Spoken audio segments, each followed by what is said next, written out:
Hey, this is Abraham, and this week of the GOVERNESE Show, we're going to be talking about when to say no to a $156 million contract.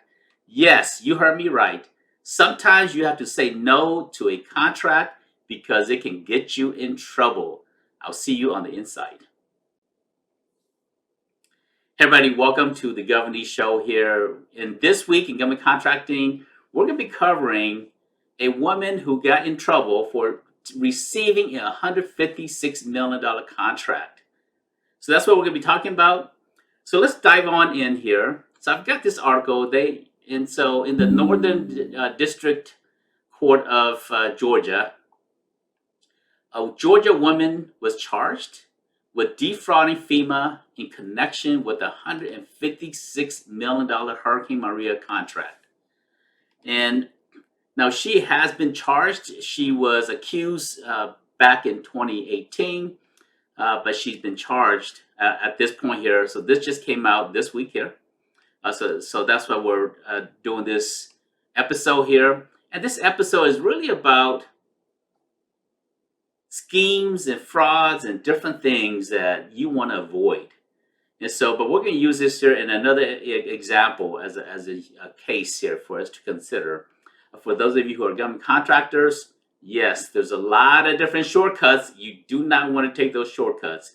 And this is a good example of what you shouldn't be doing in the government contracting space here. All right, so let's dive in. So Tiffany Brown has been indicted for allegedly defrauding FEMA in connection to a $156 million contract she was awarded to provide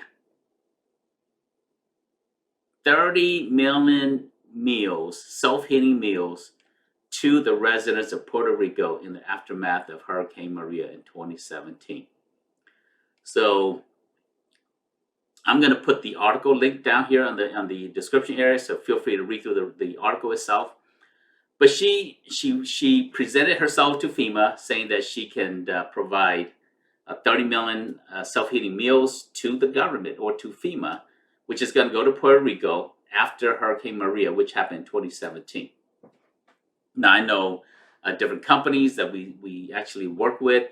They went to Puerto Rico. They did millions and millions in construction, rebuilds, and renovation to help the communities in Puerto Rico.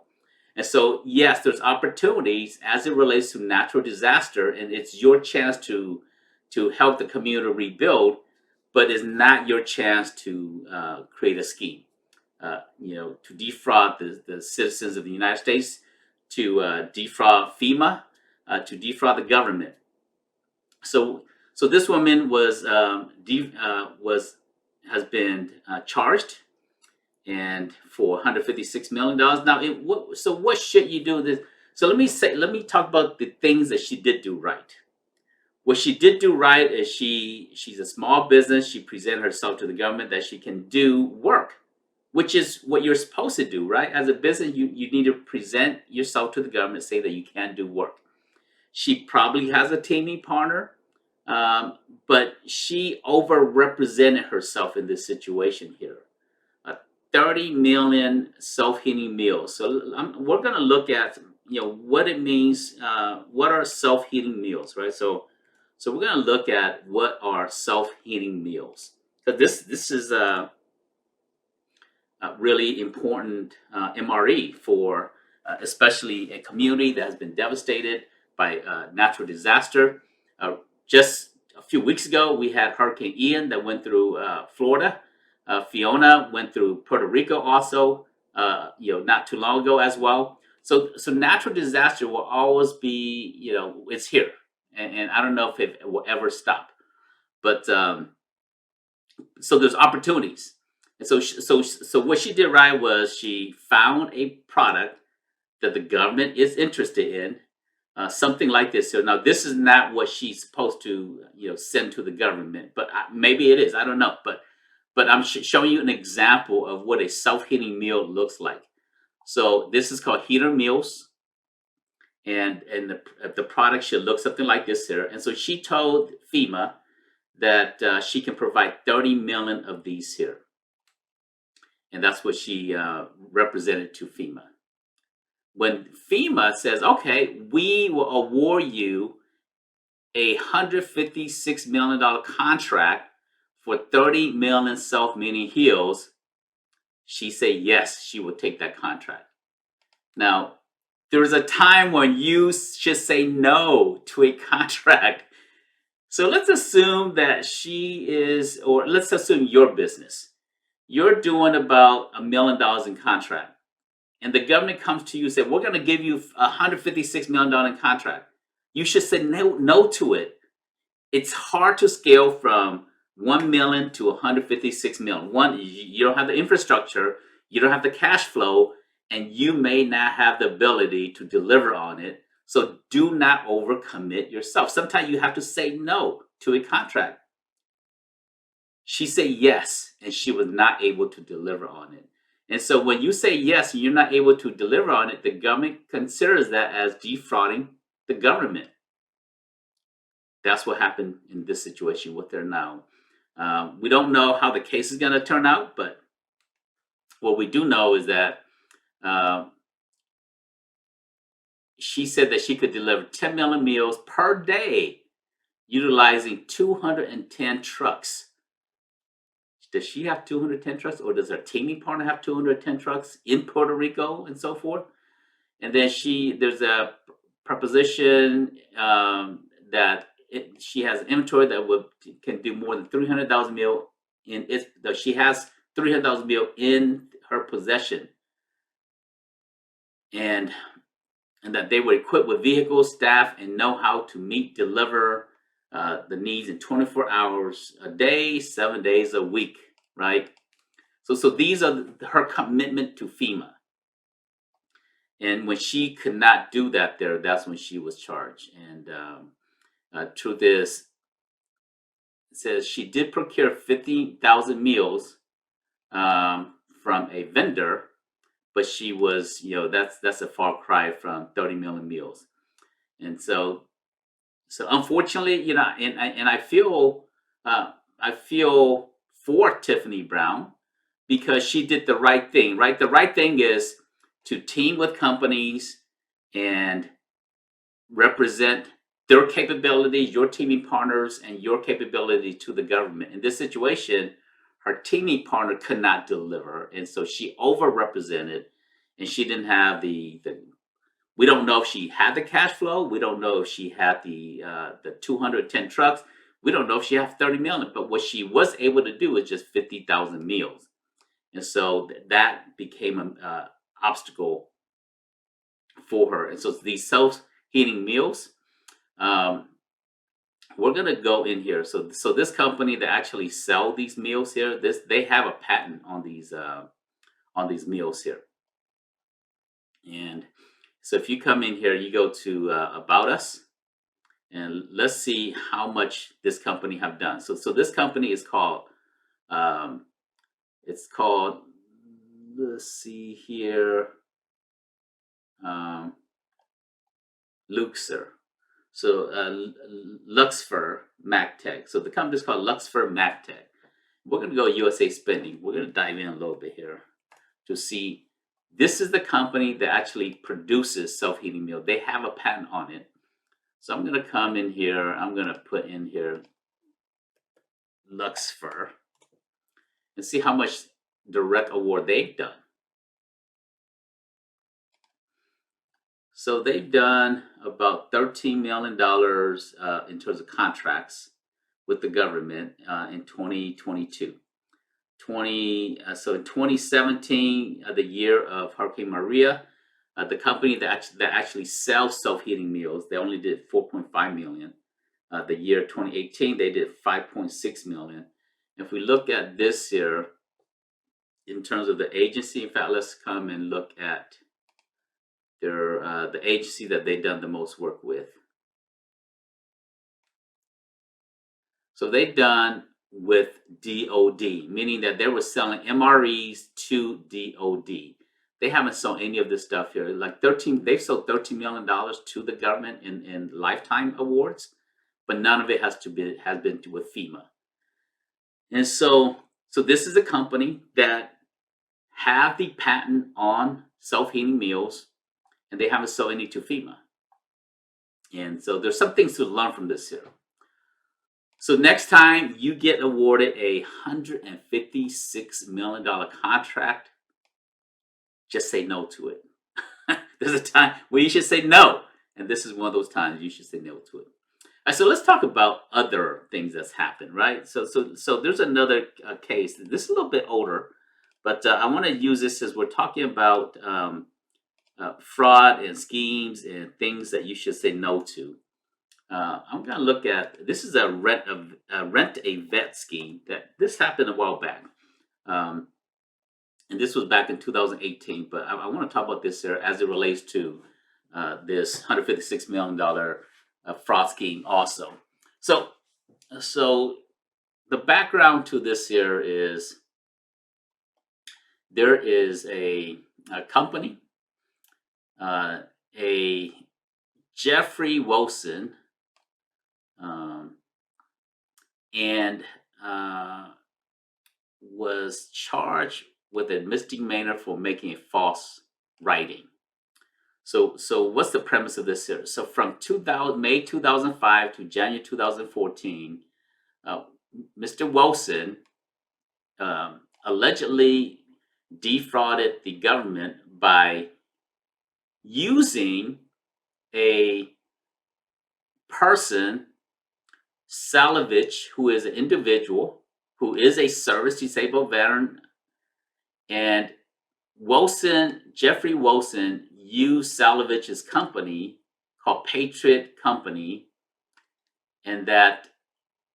but Wilson actually ran the company, and so he used Salovich's company, and Salovich did not do any of the work. So they call this a rent a vet, meaning that someone who's not a veteran went to a veteran and says, hey, we're gonna form a company together. We're gonna call it Patriot Company, and you don't have to do any work. You're a service-disabled veteran. I will use your name. You will be the CEO of the company. I will run the whole company. And Mr. Salovich did not even operate the business. Mr. Wilson operated the business. They won a total of $13 million in that time frame from May 2005 to January 2014. And as a result this year, as it turns out that Mr. Salovich, who is this STVSB, the service disabled veteran, he never operated the business. And so the government found out about it.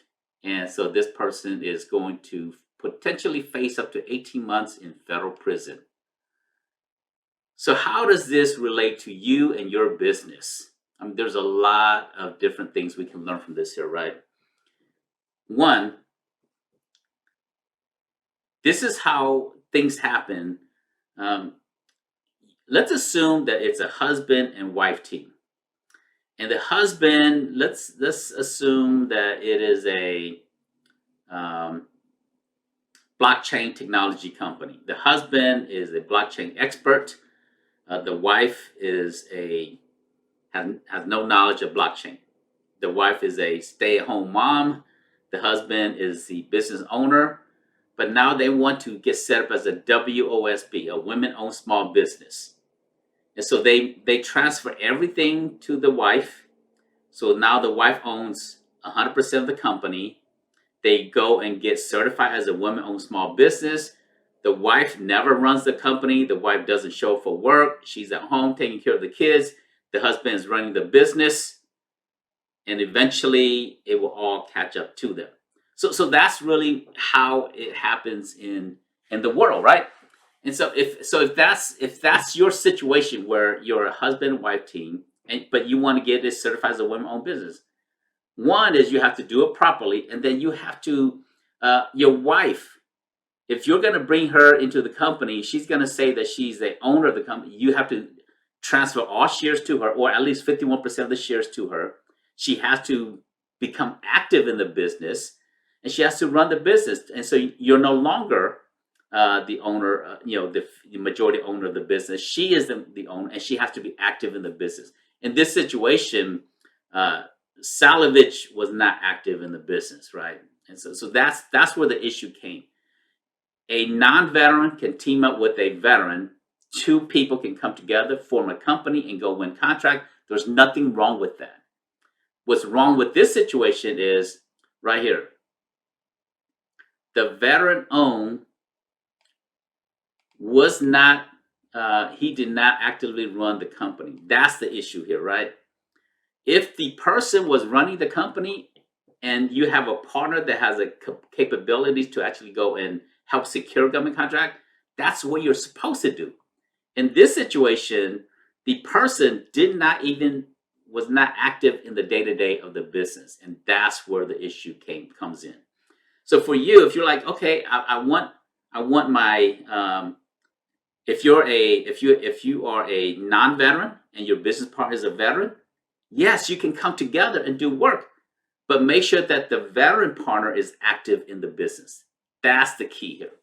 And if you do that, you're fine. There's no issue with that there. If you don't do that, then you get into issues. And so this is a rent-a-vet scheme, and the person has been, both people are in trouble for $13 million in terms of what the government considers fraud. So let's look at different types of fraud that do go on in the government space. So let's look at some examples here. Let me pull up here. And these are things you should avoid, right? As a business in the government market, these are things you should avoid. So I'm going to the Office of Inspector General. I'm going to look at some different ways of how people crazy stuff, right? People will do anything for a quick buck. So bid rigging. So this is one scheme that the government is fully aware of. And bid rigging is when a contractor misrepresent that they are competing against each other when they actually agree to cooperate on the winning bid to increase job profit. So for example, let's assume that you go to a pre-bidders conference, and there is and for the opportunity, it requires that you must attend the pre-bidders conference.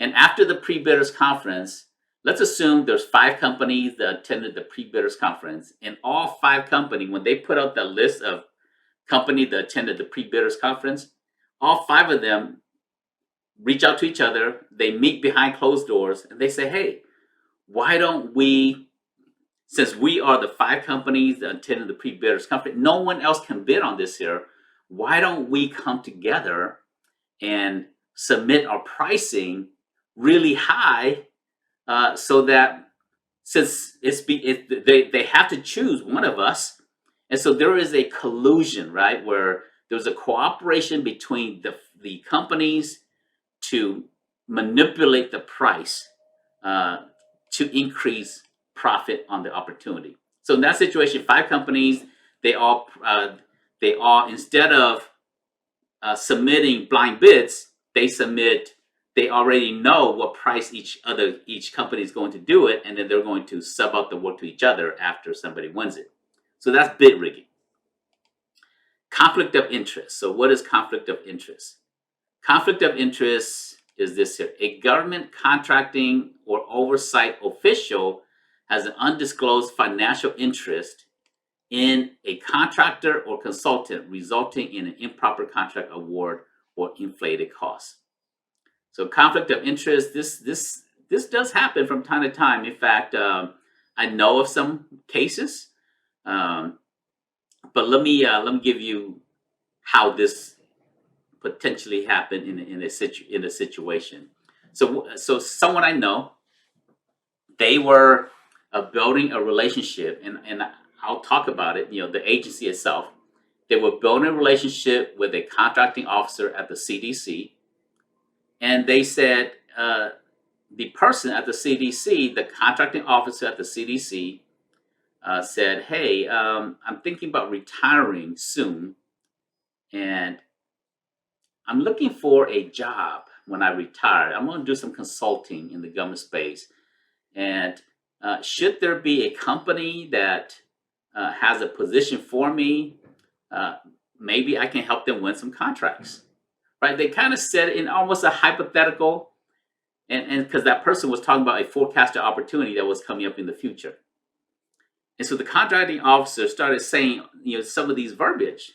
And so the person, it was like a million, a little bit over $1 million contract. So the person comes back to me and person said, hey, I got an in into the CDC.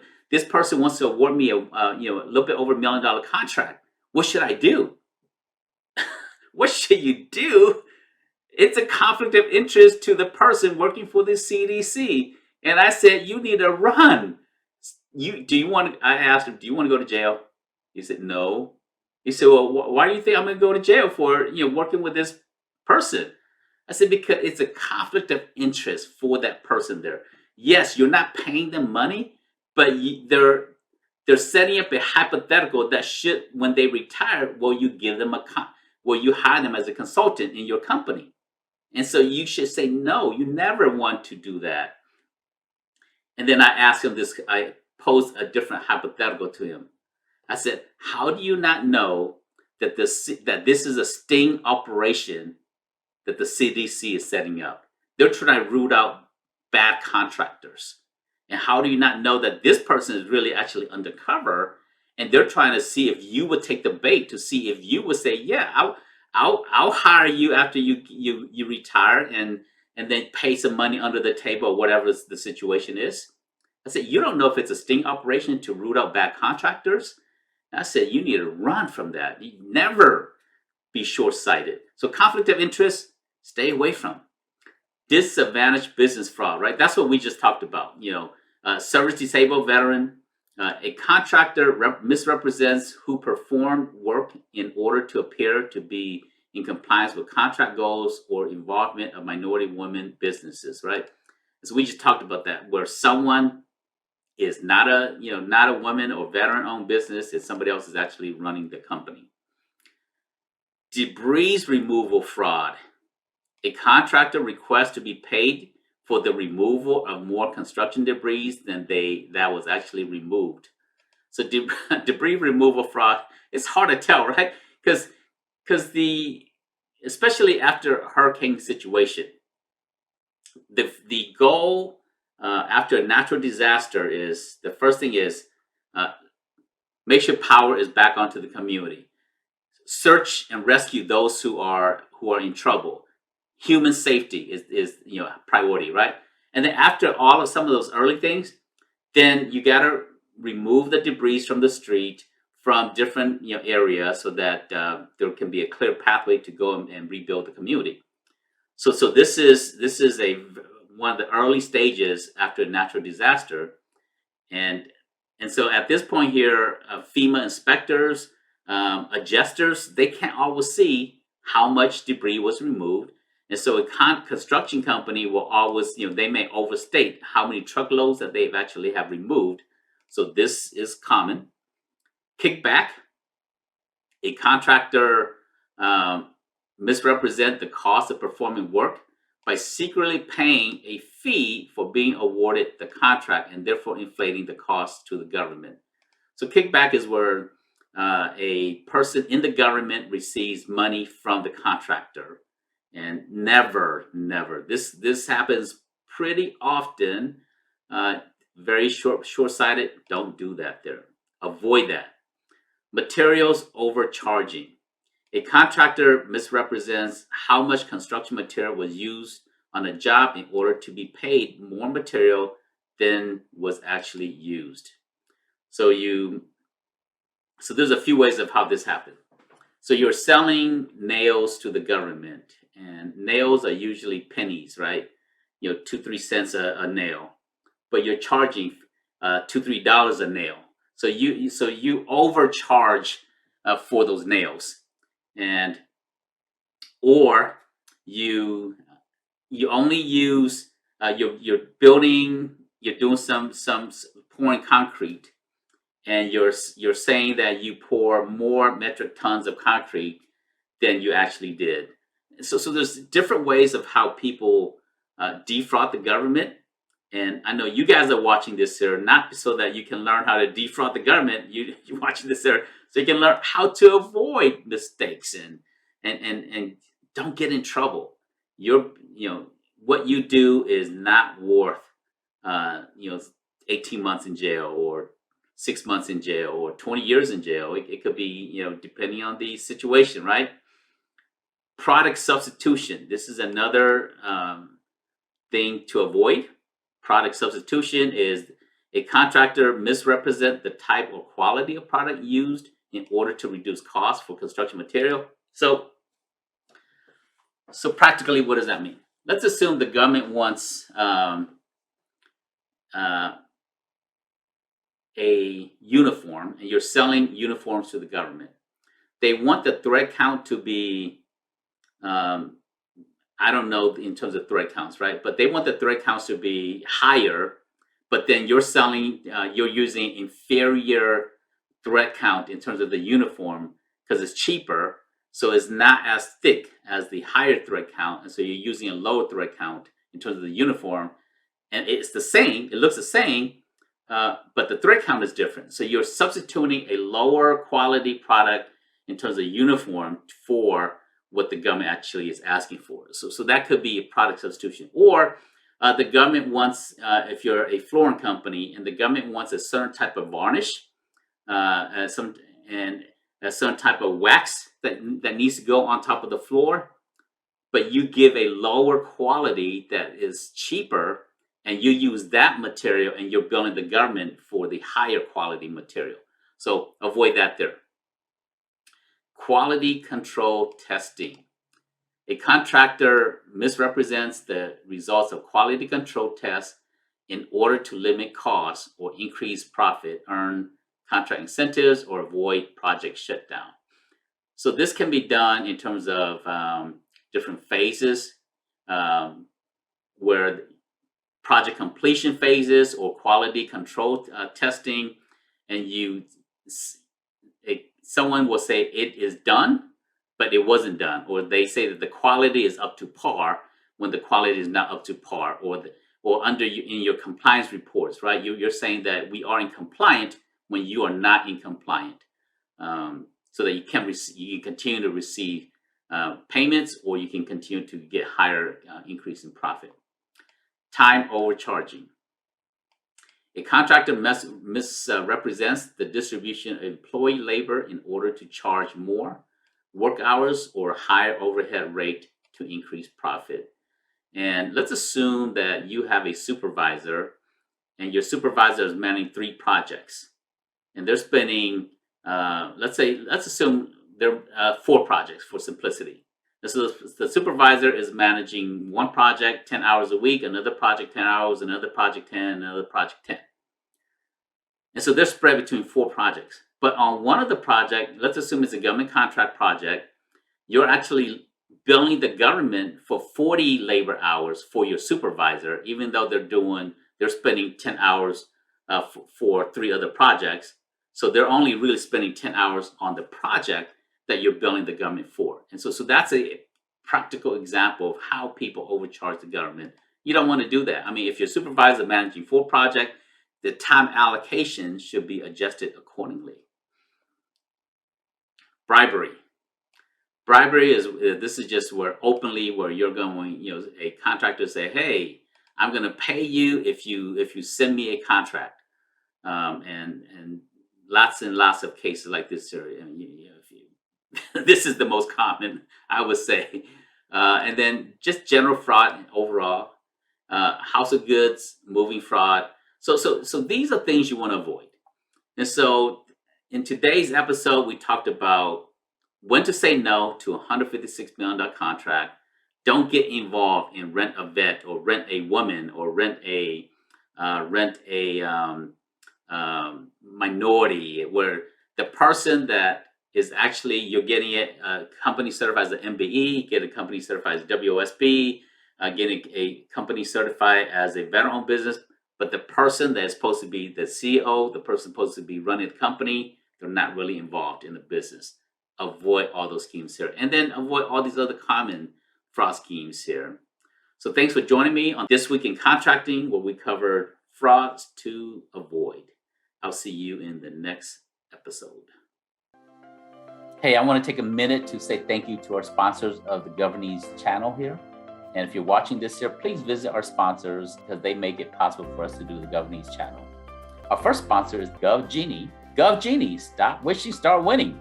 GovGenie is on a mission to democratize government contracting opportunities for small women and minority-owned businesses. Their objective is to change the disparities for small businesses in the $2 trillion government marketplace. GovGenie is like LinkedIn for government contractors. It is a social CRM unifying the fragmented government procurement lifecycle and uses AI and ML to help users to socialize, foster relationships, find bids, search for teaming partners, manage proposals, source industry events, and facilitate the capture management process. This saves you, the user, money and time with one streamlined platform versus many other disparate software out there. Learn more about GovGenie at govgenie.com. GOVGENIE.com. GovGenie.com.